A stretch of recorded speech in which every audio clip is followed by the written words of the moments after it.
Hello বন্ধুরা, আজ দুপুরে লাঞ্চে যেগুলো রান্না করেছি সেগুলো তোমাদের দেখাবো। এই দেখো ভাত,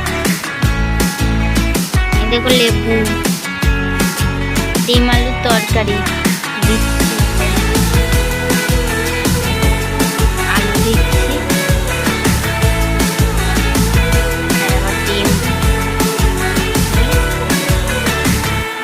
আর ঝোল একটু দিই। এই দেখো পেঁয়াজ পোস্ত, এটা ওল কচু একটু করেছিলাম, চাটনি, আমের চাটনি।